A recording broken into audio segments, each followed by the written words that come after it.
Hello दोस्तों, तो कैसे हैं आप लोग। Welcome to my channel success junction. एक कदम सफलता की ओर हम लेकर के आ गए हैं अगस्त मंथ का सेकंड राउंड, यानी कि जो फर्स्ट राउंड है अगस्त मंथ के करंट अफेयर का, वो हम पूरा कर चुके हैं। और ये रैपिड फायर राउंड 2 है। इसमें हम कवर करते हैं अगस्त माह के सेकंड पार्ट जो है वो वन लाइनर प्रश्नों की तरफ हम ध्यान देते हैं।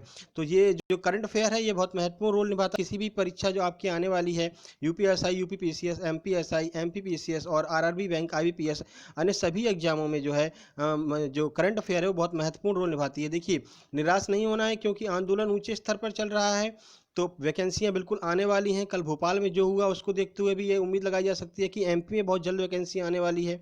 और एसएससी और अन्य सभी परीक्षाएं जो लेट लतीफ़ी के चक्कर में पड़ी हुई हैं, आरआरबी एनटीपीसी जो है, तो उसका भी एग्जाम आने वाला है। तो आप बने रहिए सक्सेस जंक्शन के साथ और अपनी तैयारी करते रहिए। तैयारी को ढीला बिल्कुल मत छोड़िए, क्योंकि नहीं तो आप पीछे रह जाएंगे दूसरों से। जैसे कि दूसरे लोग ये सोच करके बैठे हैं कि कोरोना टाइम चल रहा है, कोई वैकेंसी नहीं आ रही है, तो ये आप मत सोचिए। आप दूसरों से अलग रहिए, दूसरों से आगे रहिए, यही ध्येय है सक्सेस जंक्शन का। तो बिना समय गवाए चलते हैं अगस्त माह के सेकेंड राउंड पर। तो प्रश्न नंबर 1 क्या कहता है। प्रश्न नंबर 1 है, जम्मू कश्मीर कृषि विभाग ने किस जीआई टैग के व्यापार को बढ़ावा देने के लिए एक ई नीलामी पोर्टल को लॉन्च किया है। देखिए, जीआई टैग किस लिए दिया जाता है। जीआई टैग किसी भी चीज़ को इसलिए दिया जाता है कि वो दूसरों की निगाहों में बनी रहे, उसकी स्पेशलिटी जो है वो दूसरों को पता चल सके, इसलिए जीआई टैग दिया जाता है। तो अभी जम्मू कश्मीर में जो एक जीआई टैग जिसको प्राप्त था वो था कश्मीरी केसर। तो कश्मीरी केसर को जो है वहाँ की सरकार ने उसके लिए एक ई नीलामी पोर्टल लॉन्च किया। ई नीलामी का मतलब होता है इलेक्ट्रॉनिक तरीके से नीलामी की जाएगी। तो इसका आंसर है कश्मीरी केसर। तो जम्मू कश्मीर की बात हुई है तो जम्मू कश्मीर की राजधानी है जम्मू और वहाँ के उपराज्यपाल हैं गिरीश चंद्र मुर्मू। तो प्रश्न नंबर 2 की तरफ चलते हैं। प्रश्न नंबर 2 क्या कहता है। प्रश्न नंबर 2 है, नासा के अनुसार 2 नवंबर को एक क्षुद्र ग्रह के पृथ्वी से टकराने की संभावना है, उसका नाम बताइए। ये बड़ी खबर निकल के आ रही है। नासा ने कहा कि 2 नवंबर को एक क्षुद्र ग्रह जो पृथ्वी से आकर के टकराएगा, उसका उन्होंने कुछ नाम भी रखा है और उसका नाम है 2018 वीपीआई, इसका नाम रखा है। हालांकि इसकी पृथ्वी से टकराने की संभावना जो है वो 0.41% ही है। और हम ये उम्मीद भी करते हैं कि ये क्षुद्र ग्रह है वो पृथ्वी से न टकराए और एक निश्चित दूरी बना करके पृथ्वी से वो निकल जाए। तो प्रश्न नंबर 3 की तरफ चलते हैं। प्रश्न नंबर 3 क्या कहता है। हाल ही में कंप्यूटर डिजाइनर आर्नोल्ड स्पीलबर्ग का निधन हो गया। उन्होंने कौन सा कंप्यूटर बनाया था। एक महान वैज्ञानिक थे आर्नोल्ड स्पीलबर्ग। तो उन्होंने कौन सा कंप्यूटर बनाया था, इसके बारे में आपको आइए जानकारी देते हैं। तो इसका आंसर है GE225, जो कि एक मेन फ्रेम कंप्यूटर का निर्माण इन्होंने किया था। प्रश्न नंबर 4 की तरफ चलते हैं। प्रश्न नंबर 4 है, राष्ट्रीय सुरक्षा चुनौतियां युवा विद्वानों के परिप्रेक्ष्य, ये किताब का नाम है। तो इस किताब का विमोचन किसने किया है, आपसे ये पूछा गया है। तो इसका आंसर है मनोज मुकुंद नरवणे, जो कि अभी आर्मी चीफ हैं। तो उन्होंने इस किताब का विमोचन किया है, यानी कि राष्ट्रीय सुरक्षा चुनौतियां और युवा विद्वानों के परिप्रेक्ष्य, इस किताब का विमोचन किया है। ये किताब किससे संबंधित है। तो ये पुस्तक जो है वो KM करियप्पा साहब से संबंधित है। प्रथम फील्ड मार्शल जो थे KM करियप्पा साहब, उनसे यह संबंधित है। तो ये रैपिड फायर का राउंड 2 है और हमने इसका पहला राउंड अपलोड कर दिया है। अगस्त मंथ का पहला राउंड जो है वो आपको हमारी प्लेलिस्ट में जाकर के देखने पर आपको मिल जाएगा। हमारी प्लेलिस्ट जो है वो 440 करंट वोल्ट अफेयर के नाम से डली हुई है। उसमें आप जाएंगे तो उसमें आपको राउंड 1 मिल जाएगा, जिसमें हमने लगभग 25 प्रश्नों को वहां पर कवर किया है। तो प्रश्न नंबर 5 की तरफ चलते हैं। प्रश्न नंबर 5 कहता है, DRDO के चार्टर को संशोधित करने वाले पैनल का नेतृत्व किसके द्वारा किया जाएगा। तो इसका आंसर है प्रोफेसर वी राम गोपाल राव के द्वारा यह चार्टर को जो संशोधित किया जाएगा उसका नेतृत्व किया जाएगा। तो ये वी राम गोपाल राव जो वर्तमान में IIT दिल्ली के डायरेक्टर हैं, तो उनके द्वारा जो है चार्टर को संशोधित किया जाएगा, तो उसकी अध्यक्षता की जाएगी। तो चार्टर को संशोधित इसलिए किया जा रहा है कि कुछ नई टेक्निक जोड़ना है, कुछ नई जानकारियां इसमें ऐड करना है और कुछ लोगों की वैकेंसी निकालनी है। तो इन सब को संबंधित जो है काफ़ी पुराना ये चार्टर हो चुका है, तो उसको अब संशोधित करके नया चार्टर लाया जा रहा है। तो उसके जो अध्यक्ष हैं वो हैं प्रोफेसर वी राम गोपाल राव और ये वर्तमान में IIT दिल्ली के डायरेक्टर हैं। तो ये न्यूज़ में बने हुए हैं। आपसे ये पूछा जा सकता है कि वी राम गोपाल राव कौन सी IIT के डायरेक्टर हैं। तो वो IIT दिल्ली के डायरेक्टर हैं। प्रश्न नंबर 6 की तरफ चलते हैं। प्रश्न नंबर 6 है, इंटरनेशनल बुकर प्राइज 2020 को जीतने वाली सबसे कम उम्र की लेखिका कौन बन गई हैं। तो इसका आंसर है मैरिके लुकास रीजनवेल्ड। ये जो है अभी इंटरनेशनल बुकर प्राइज जो है 2020 को जीतने वाली सबसे कम उम्र की लेखिका बन गई हैं और रहने वाली हैं नीदरलैंड की। और इनकी बुक का नाम है द डिस्कम्फर्ट ऑफ इवनिंग। ये इनकी किताब का नाम है, आपको ये भी दोनों चीज़ें याद रखना है, ये आपको परीक्षाओं में देखने को मिलेंगी अभी हाल ही में जो परीक्षाएं आने वाली हैं। प्रश्न नंबर 7 की तरफ चलते हैं। प्रश्न नंबर 7 क्या कहता है, हाल ही में चाइना ने किस देश के आधे हिस्से पर अपनी दावेदारी पेश कर दी है। देखिए चाइना जो है धीरे धीरे कई देशों को अपनी ओर खींच रहा है, उनकी ज़मीनों को हड़प रहा है, तो हड़प की नीति ये चला रहा है चाइना। तो अभी हाल ही में चाइना ने किस देश के आधे हिस्से को अपनी तरफ मिलाने की दावेदारी पेश कर दी है कि ये हिस्सा तो हमारा है। तो आंसर है तजाकिस्तान। जी हाँ, तजाकिस्तान के आधे हिस्से को चाइना अपना बता रहा है। तो तजाकिस्तान न्यूज में है, तो तजाकिस्तान से रिलेटेड प्रश्न आपसे आ सकता है कि तजाकिस्तान की राजधानी क्या है और वहाँ की करेंसी क्या है। तो तजाकिस्तान की राजधानी है दुशानबे और वहाँ की करेंसी है शोमोनी, ये वहाँ की करेंसी है। करेंसी से रिलेटेड एमपीएसआई से हर बार किसी भी सेट में उठाकर देख लीजिए, कंट्री कैपिटल करेंसी, इनसे रिलेटेड आपको प्रश्न जरूर मिलेंगे। तो ये बात ध्यान में रखना है कि प्रश्न वही पूछे जाएंगे जो हाल ही में न्यूज में बने हुए हैं। तो तजाकिस्तान अभी न्यूज में बना हुआ है, तो इसकी राजधानी है दुशानबे और करेंसी है सोमोनी, आपको ये बात ध्यान में रखना है। प्रश्न नंबर 8 की तरफ चलते हैं। प्रश्न नंबर 8 है, हाल ही में किस देश ने शहीद भारतीय सैनिकों के लिए स्मारक का निर्माण करने की घोषणा की है। तो आंसर है बांग्लादेश। जी हाँ, 1971 के शहीदों के लिए एक स्मारक का निर्माण जो है वो बांग्लादेश के द्वारा किया जाएगा, ऐसा उन्होंने एक घोषणा किया है। तो बांग्लादेश भी न्यूज में बना हुआ है, तो बांग्लादेश की राजधानी ध्यान में कर लेते हैं। तो बांग्लादेश की राजधानी है ढाका और वहाँ की मुद्रा है टका। यानी कि आप एक सीक्वेंस भी याद कर सकते हैं, बांग्लादेश ढाका टका, ढाका टका, यानी कि बांग्लादेश की जो राजधानी है वो है ढाका और मुद्रा जो है वो टका। और संप्रति 9 जो है, एक युद्धाभ्यास जो है वो बांग्लादेश के साथ भारत का होता है। संप्रति 9 बिल्कुल ये न्यूज में बना हुआ है और ये आपको परीक्षा में देखने को मिलेगा कि संप्रति 9 जो है वो किस देश से हमारा युद्धाभ्यास होता है, तो बांग्लादेश के साथ में होता है। प्रश्न नंबर 9 की तरफ चलते हैं। प्रश्न नंबर 9 क्या कहता है, तो किस आईआईटी ने स्वदेशी बीज गेंद विकसित की है। तो आईआईटी ने एक गेंद विकसित की है जिसके माध्यम से खेती की जा सकती है, तो वो आईआईटी है आईआईटी कानपुर। तो देखिए अब पौधा लगाने के लिए आपको गड्ढा खोदने की आवश्यकता नहीं है, बस जो आपको गेंद दी जाएगी वो गेंद को डाल दीजिए, पानी दीजिए और पौधा जो है वो उग जाएगा। तो ऐसी गेंद का निर्माण जो है वो आईआईटी कानपुर ने किया है। तो प्रश्न नंबर 10 की तरफ चलते हैं। प्रश्न नंबर 10 क्या कहता है, तो किस राज्य सरकार ने इंदिरा वन मितान योजना शुरू की है। इंदिरा वन मितान योजना जो है ये न्यूज में बनी हुई है, तो ये किस सरकार ने शुरू की है, तो छत्तीसगढ़ की सरकार ने जो है इंदिरा वन मितान योजना शुरू की है। तो छत्तीसगढ़ की राजधानी रायपुर है। और आइए छत्तीसगढ़ के बारे में और जानकारी लेते हैं। देखिए छत्तीसगढ़ के बारे में हम आपको पहले भी पिछले प्रश्नों में भी आपको बता चुके हैं। तो देखिए जहाँ पर कांग्रेस की सरकार है तो वो इंदिरा या फिर नेहरू जी, इन लोगों से रिलेटेड योजनाएं चलाएंगे। तो आपको जब ऑप्शन देखेंगे आप, तो ऑप्शन में दो ऐसे, कम से कम दो ऐसे लोगों के नाम दिए होंगे जो कि कांग्रेस से रिलेटेड होंगे और दो ऐसे होंगे जो कांग्रेस से रिलेटेड नहीं होंगे। तो दो ऑप्शन आपके बिल्कुल हट जाएंगे। तो जहाँ जहाँ पर कांग्रेस की सरकार है, जैसे छत्तीसगढ़, राजस्थान, इन जगह पर कांग्रेस की सरकार है, तो यहाँ पर कांग्रेस के नेताओं के नाम से ही योजनाएं चलाई जा रही हैं। तो देखिए वनवासियों को सुविधाएं प्रदान करने के लिए आदिवासी दिवस जो है वो 9 अगस्त को सीएम भूपेश बघेल जी द्वारा चलाया गया। तो छत्तीसगढ़ के सीएम जो है वो भूपेश बघेल हैं और वो कांग्रेस पार्टी से बिलोंग करते हैं। और आपको ये बात, एक बात और क्लियर हो गई यहाँ पर कि आदिवासी दिवस जो है वो 9 अगस्त को मनाया जाता है। प्रश्न नंबर 11 की तरफ चलते हैं। प्रश्न नंबर 11 क्या कहता है, तो पर्यावरण मंत्रालय ने किस नाम से मानव हाथी संघर्ष पर एक राष्ट्रीय पोर्टल लॉन्च किया है। देखिए आपने अभी कुछ दिनों पहले ही सुना होगा कि जो केरल में जो है एक हाथी को पटाखे वगैरह खिला दिए गए थे जिससे उसके बच्चे की मृत्यु हो गई थी और बाद में वो हाथी मर गई थी। तो ऐसे केस आगे ना हो, इसके लिए जो है पर्यावरण मंत्रालय ने एक पोर्टल लॉन्च किया है। तो उसमें क्या बताया गया है आइए देखते हैं। तो ऐसा, इस पोर्टल का नाम क्या है, तो इस पोर्टल का नाम है सुरक्षा के नाम से एक पोर्टल लॉन्च किया गया है। और हर साल देखिए, हर साल मानव हाथी संघर्ष में लगभग 500 मानव और 100 हाथियों की मृत्यु हो जाती है। तो इस पोर्टल पर ऐसे उपाय बताए जाएंगे कि इन संघर्षों से बचा जा सके। आपको बताया जाएगा कि किस तरह से क्या कर दें कि हाथी जो है वो मानवों से दूर रहें और वो जंगल में रहें और मानव शहर में रहें। तो इस सुरक्षा पोर्टल पर आपको बताया जाएगा। तो प्रश्न नंबर 12 की तरफ चलते हैं। प्रश्न नंबर 12 आपसे क्या कहता है, तो हिम तेंदुआ संरक्षण केंद्र और पहला लाइकेन पार्क कहाँ खोला गया है। तो इसका आंसर है उत्तराखंड। यानी कि जो हिम तेंदुआ का अर्थ है कि जो पहाड़ों पर, जो पर्वतों पर जहाँ पर बर्फ रहती है वहाँ पर जो तेंदुए निवास करते हैं उनके संरक्षण के लिए, और पहला लाइकेन पार्क, ये दोनों चीज़ें कहाँ पर खोली गई हैं, तो ये दोनों चीज़ें उत्तराखंड में खोली गई हैं। आइए उत्तराखंड के बारे में थोड़ी जानकारी ले लेते हैं। तो यही उत्तराखंड में ही जो है पहला पारदर्शी पुल का भी निर्माण किया जा रहा है। यानी कि वो पुल जो होगा वो कांच का बना होगा। अगर आप उस पुल पर चलेंगे तो आपको नीचे की सारी चीज़ें दिखाई देंगी। जिस नदी के ऊपर बना हुआ है, तो नदी के नीचे, मतलब पुल के नीचे जो नदी निकल रही है वो सारी चीज़ें आपको दिखाई देंगी। यानी कि पहला पारदर्शी पुल जो है उसका निर्माण भी उत्तराखंड में ही किया गया है। तो उत्तराखंड की राजधानी देहरादून है और वहाँ के सीएम हैं त्रिवेंद्र सिंह रावत। प्रश्न नंबर 13 की तरफ चलते हैं। प्रश्न नंबर 13 क्या है? WTI स्पोर्ट ने हाल ही में किसे अपना ब्रांड एम्बेसडर बनाया है?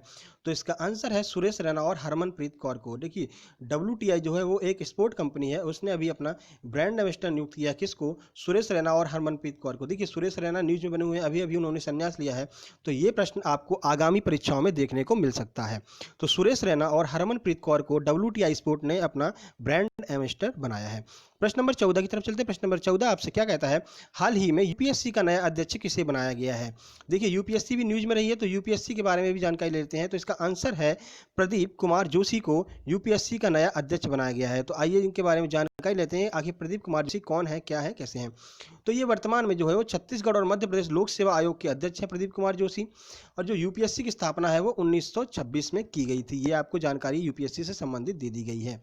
तो प्रश्न नंबर 14 की तरफ चलते हैं। प्रश्न नंबर 14 आपसे क्या कहता है? तो किस बैंक ने भारतीय जनरल इंश्योरेंस के साथ smart plan shop package policy के लिए समझौता किया है? तो इसका आंसर है एयरटेल पेमेंट बैंक ने। तो आइए इसके बारे में जानकारी ले लेते हैं कि एयरटेल पेमेंट बैंक क्या है, कैसे है।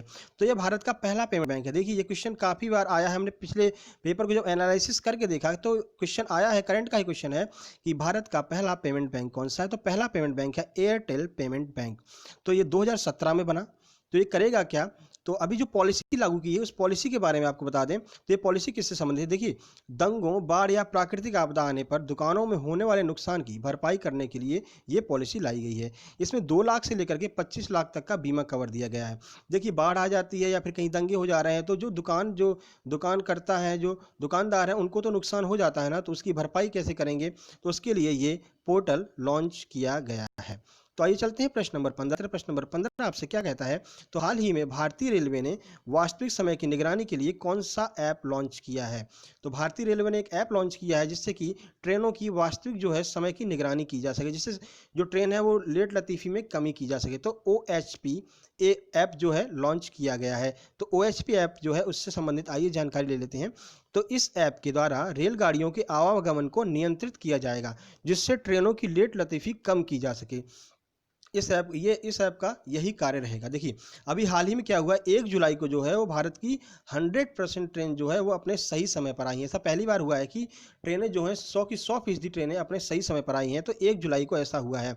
इस OHP जो ऐप है इसके माध्यम से यही जानकारी मिलती है और इसका ये फ़ायदा हुआ है कि जो ट्रेन है वो 1 जुलाई को 100% ट्रेनें जो हैं वो अपने सही समय पर आई हैं। तो प्रश्न नंबर 16 की तरफ चलते हैं। प्रश्न नंबर 16 क्या कहता है? उस ऐप का नाम बताइए जिसे रक्षा मंत्री राजनाथ सिंह ने NCC प्रशिक्षण के लिए लॉन्च किया है। तो उसका नाम है DGNCC। उस ऐप का नाम है DGNCC। तो NCC के बारे में आइए जानकारी ले लेते हैं। देखिए, NCC का मुख्यालय जो है वो दिल्ली में है और NCC की स्थापना जो है वो 1948 में की गई थी। प्रश्न नंबर 17 की तरफ चलते हैं। प्रश्न नंबर 17 आपसे क्या कहता है?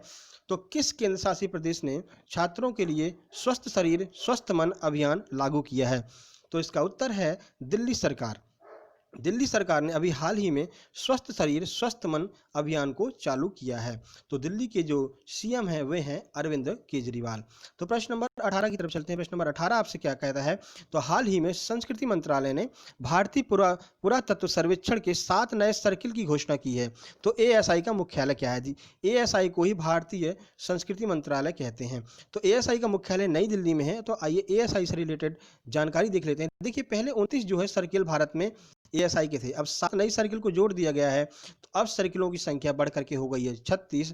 और अब जो है संस्कृति मंत्री के बारे में आपसे प्रश्न पूछा जाएगा, क्योंकि ये न्यूज़ में बने हुए हैं। तो भारत के जो है संस्कृति मंत्री हैं श्री प्रहलाद पटेल। ठीक है, प्रश्न नंबर 19 की तरफ चलते हैं। प्रश्न नंबर 19 आपसे क्या कहता है? तो किसानों की ऋण योग्यता का पता लगाने के लिए उपग्रह डेटा का उपयोग करने वाला पहला बैंक कौन सा बन गया है? यानी कि अब सैटेलाइट के जरिए ये पता लगाया जाएगा कि किसान सच बोल रहा है, गलत बोल रहा है, या वो सच में उसको हानि हुई है या नहीं हुई है। तो इसका ऐसा करने वाला पहला बैंक कौन सा बन गया जो सैटेलाइट के माध्यम से ये जानकारी लेगा? तो ऐसा बैंक बन गया है ICICI बैंक। और टैगलाइन जो है, टैगलाइन आपसे पूछा जा सकता है क्योंकि ये बैंक जो है वो न्यूज में है। तो ज़्यादातर बैंकों के एग्जाम में टैगलाइन जरूर आती हैं। तो ICICI बैंक की टैगलाइन है, हम है ना ख्याल आपका। देखिए, टैगलाइन क्या होता है? तो एक लाइन होती है जिसके माध्यम से अपनी मतलब एक अलग अपने आप को प्रस्तुत कर सकते हैं। जैसे हमारी टैगलाइन है एक कदम सफलता की ओर, ये हमारी टैगलाइन है। तो उसी तरह जो ICICI बैंक की टैगलाइन है, हम है ना ख्याल आपका। तो ये टैगलाइन के बारे में हमने आपको बता दिया। तो प्रश्न नंबर 20 देखते हैं। प्रश्न नंबर 20 है, किसने शगुन नाम की एक इंश्योरेंस पॉलिसी लॉन्च की है? तो ऐसा करने वाला जो है वो बैंक है एसबीआई जनरल इंश्योरेंस। देखिए, एसबीआई जनरल इंश्योरेंस ने शगुन नाम की एक इंश्योरेंस पॉलिसी लॉन्च की है। इंश्योरेंस पॉलिसी होती क्या है? देखिए, जब आप बीमा करवाते हैं जिससे आपको भविष्य में कोई परेशानी हो रही है या आपको कोई घाटा हो रहा है, जो भी हो रहा है, तो उसके लिए आप इंश्योरेंस करवा लेते हैं, तो उसकी भरपाई जो है वो कंपनी करती है। तो ऐसा शगुन नाम का एक पोर्टल लॉन्च किया है किस कंपनी ने? तो एसबीआई जनरल इंश्योरेंस ने ये शगुन नाम का पोर्टल लॉन्च किया है। प्रश्न नंबर 21 की तरफ चलते हैं। प्रश्न नंबर 21 है, जी सतीश रेड्डी जी अभी न्यूज में बने हुए हैं। तो जी सतीश रेड्डी जिनका कार्यकाल 2 साल के लिए बढ़ा दिया गया है, किस संगठन के अध्यक्ष हैं? देखिए, डीआरडीओ भी न्यूज में बना हुआ है और जी सतीश रेड्डी इनका कार्यकाल 2 साल के लिए बढ़ा दिया है, तो ये भी न्यूज में बने हुए हैं। तो ये जो है वो डीआरडीओ के अध्यक्ष हैं। देखिए, डीआरडीओ का फुल फॉर्म आपसे पूछा जा सकता है। तो defence research and development organisation, ये डीआरडीओ का फुल फॉर्म है। तो डीआरडीओ की स्थापना जो है 1958 में हुई थी और 1958 से ही आपको ध्यान रखना है कि नासा की स्थापना भी जो है वो 1958 में ही हुई थी। प्रश्न नंबर 22 की तरफ चलते हैं। प्रश्न नंबर 22 क्या है? तो किस भारतीय ने मानसिक गणना विश्व चैंपियनशिप में गोल्ड मेडल जीता है? तो जो भारतीय नीलकंठ भानु प्रकाश हैं, उन्होंने मानसिक गणना विश्व चैंपियनशिप अभी हुई है, उसमें उन्होंने गोल्ड मेडल जीता है और भारत का नाम रोशन किया है पूरे विश्व में। प्रश्न नंबर 23 की तरफ चलते हैं। तो प्रश्न नंबर 23 है, कौन सा रेलवे स्टेशन सामान को सैनिटाइज करने की मशीन लगाने वाला पहला रेलवे स्टेशन बन गया है? यानी कि अब आपके सामान को भी सैनिटाइज किया जाएगा। तो इसका आंसर है अहमदाबाद। और अहमदाबाद कहाँ पर है? गुजरात में। तो अहमदाबाद जो रेलवे स्टेशन है, वहाँ पर आपके सामान को सैनिटाइज करने के लिए भी एक मशीन का निर्माण कर दिया गया है। तो प्रश्न नंबर 24 की तरफ चलते हैं। प्रश्न नंबर 24 है, किस आईआईटी के छात्रों ने 2020 क्यूजी नामक पृथ्वी के पास स्थित सबसे पास में स्थित क्षुद्र ग्रह की खोज की है? तो ये जो क्षुद्र ग्रह है वो पृथ्वी के एकदम पास में स्थित है। उस क्षुद्र ग्रह का नाम है 2020 क्यूजी। तो इसकी खोज जो है वो आईआईटी बॉम्बे के छात्रों ने की है। और आईआईटी बॉम्बे के छात्रों ने एक और करतब दिखाया था। तो ध्रुवा चिप का निर्माण भी आईआईटी बॉम्बे के छात्रों ने ही किया था। आईआईटी से रिलेटेड प्रश्न आपके एग्जाम में देखने को मिलेंगे। तो प्रश्न नंबर 25 की तरफ चलते हैं। प्रश्न नंबर 25 क्या कहता है? तो एयरफोर्स कैरियर से संबंधित जानकारी प्रदान करने के लिए कौन सा ऐप लॉन्च किया गया है भारत सरकार के द्वारा? तो माई आईएएफ यानी कि माई इंडियन एयरफोर्स नाम का जो है ऐप जारी किया गया है। आप अपने कैरियर से संबंधित जानकारी वहां से प्राप्त कर सकते हैं। यानी कि आपने अगर कोई पेपर दिया, उसका रिजल्ट कहां तक पहुंचा है या कब ज्वाइनिंग होने वाली है, ये सारी जानकारी आप इस ऐप के थ्रू जान सकते हैं। प्रश्न नंबर 26 की तरफ चलते हैं। प्रश्न नंबर 26 क्या है? तो टेस्ट क्रिकेट में 600 विकेट लेने वाला पहला गेंदबाज कौन बन गया है? यानी कि टेस्ट क्रिकेट में अभी तक तेज गेंदबाजों की बात की जाए तो 600 विकेट किसी ने नहीं लिए हैं। तो ऐसा करने वाले पहले गेंदबाज बन गए हैं जिमी एंडरसन, जिन्हें जेम्स एंडरसन भी कहते हैं, और ये इंग्लैंड के खिलाड़ी हैं। और इन्होंने जो विकेट लिया है वो पाकिस्तानी कप्तान अजहर अली का इन्होंने विकेट लिया है। वे इनके 600वां शिकार बने हैं। जिमी एंडरसन इंग्लैंड से रिलेटेड है। ये प्रश्न आपसे पूछा जा सकता है क्योंकि जिमी एंडरसन जो है वो न्यूज़ में आ गए हैं। तो आपसे ये पूछा जा सकता है कि जिमी एंडरसन संबंधित हैं किस खेल से, किस देश से? तो इंग्लैंड से संबंधित हैं और क्रिकेट से संबंधित हैं। तो अगले प्रश्न की तरफ चलते हैं। प्रश्न नंबर 27। प्रश्न नंबर 27 है, हाल ही में किस महाद्वीप को पोलियो फ्री घोषित कर दिया गया है? यानी कि एक भी केस अब वहाँ पर पोलियो के नहीं देखने को मिलेंगे। तो ऐसा महाद्वीप है अफ्रीका महाद्वीप, जिसको हाल ही में जो है पोलियो फ्री घोषित कर दिया गया है। अफ्रीका महाद्वीप को ही अंध महाद्वीप भी कहते हैं। प्रश्न नंबर 28 की तरफ चलते हैं। प्रश्न नंबर 28 क्या है? हाल ही में आरबीआई के द्वारा वित्त वर्ष 2019-20 में कौन सा नोट बिल्कुल नहीं छापा गया है? तो वो नोट है 2000 का। अब आपको घबराना नहीं है कि 2000 का नोट नहीं छपा है तो आगे चल करके बंद हो जाएगा। जी नहीं, बिल्कुल भी ऐसा नहीं है। 2000 का नोट जो है छापा नहीं गया है, बस बंद होने का कोई इसमें वो परेशानी वाली बात नहीं है। कोई भी अपना ध्यान मत भंग कीजिए कि 2000 का नोट अब बंद हो जाएगा, ऐसा कुछ नहीं है। तो 2000 नोट के बारे में जानकारी ले लेते हैं। आपको हमने पहले भी नोटों और उनसे संबंधित सभी जानकारियां पिछले वीडियो में आपको दे चुके हैं। राउंड 1 में हम आपको सारी बातें बता चुके हैं। तो लेकिन 2000 का नोट क्योंकि न्यूज़ में है तो आइए जानकारी ले लेते हैं। तो जो 2000 का नोट है उसका रंग है मैजेंटा और उसके पीछे बना हुआ है मंगलयान। ये बात आपको ध्यान में रखना है क्योंकि 2000 का नोट जो है वो न्यूज़ में बना हुआ है। तो प्रश्न नंबर 29 की तरफ चलते हैं। प्रश्न 29 है, किस कंपनी ने स्वच्छता ही सेवा पुरस्कार जीता है? अभी किस कंपनी ने स्वच्छता ही सेवा नामक पुरस्कार को जीता है? तो एनएलसी इंडिया लिमिटेड जो है वो ये कोयला खदान से संबंधित ये एक कंपनी है, उसने अभी स्वच्छता ही सेवा पुरस्कार जीता है। अभी हाल ही में यहाँ इस कंपनी के एक बॉयलर में आग भी लग चुकी थी, तो इसलिए ये जो है न्यूज़ में बनी हुई है। एनएलसी इंडिया लिमिटेड जो है वो कोयला खदान से संबंधित है और इसने अभी हाल ही में स्वच्छता ही सेवा पुरस्कार जीता है। तो एनएलसी इंडिया लिमिटेड की स्थापना जो है 1956 में हुई थी और इसका मुख्यालय जो है वो चेन्नई में है। तो आपको ये बात ध्यान में रखना है कि एनएलसी इंडिया लिमिटेड जो है वो कोयला खदान से संबंधित है और स्वच्छता ही सेवा पुरस्कार भी जीता है। प्रश्न नंबर 30 की तरफ चलते हैं। प्रश्न नंबर 30 है, कौन से राज्य ने नीति आयोग द्वारा जारी निर्यात सूचकांक में टॉप किया है? यानी कि कोई सामान जो है आप दूसरे देशों को भेजते हैं, वहां से मुद्रा प्राप्त होती है, तो ऐसी नीति आयोग ने एक सूची जारी की है और इसमें गुजरात राज्य ने सबसे टॉप किया है। यानी गुजरात में सबसे अधिक जो है विदेशी मुद्रा का आवागमन होता है भारतीय देश के लिए। देखिए, विदेशी मुद्रा बहुत ज़्यादा जरूरी है। अगर विदेशी करेंसी भारत में आएगी तो हम विदेशों से व्यापार भी कर सकते हैं।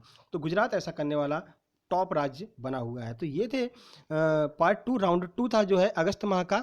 बहुत ही महत्वपूर्ण प्रश्न है। आगे आने वाली परीक्षाओं में हम आपसे फिर कहते हैं कि परीक्षा को लेकर के बिल्कुल चिंता मत करिए, परीक्षा बिल्कुल होने वाली है और इंडियन आर्मी की भी रैली भर्ती भी बहुत जल्दी ही आने वाली है।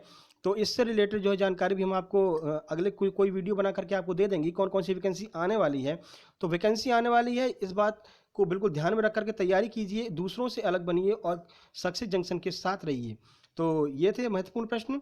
आगे आने वाली है पॉलिटी की चाणक्य एक्सप्रेस, तो जिसमें हम पॉलिटी के विशेष महत्वपूर्ण प्रश्नों को आपको बताते हैं जो परीक्षाओं में आए हैं और आगे भी जिनके आने की संभावना है। तो आप बने रहिए, अपने दोस्तों को बताइए कि कुछ अलग चाहिए तो सक्सेस जंक्शन पर आइए। तो पॉलिटी की पॉलिटी एक्सप्रेस, हिंदी की हिंदी एक्सप्रेस अपने ऑन टाइम पर चल रही है। जैसे कि 1 जुलाई को 100% जो ट्रेन है सही समय पर आई थी, उसी तरह जो है हमारी ट्रेन भी बिल्कुल सही समय पर आपको मिलेगी। ऑन टाइम सक्सेस जंक्शन पर उपस्थित रहिएगा।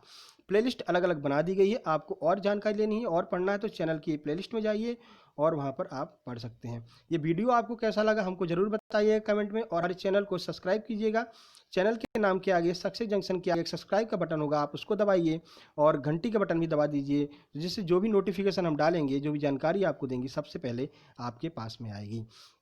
तो ज़रूर बताइएगा कि ये वीडियो आपको कैसे लगी, किस तरह आपकी सहायता कर रही है आपको आगे बढ़ने में।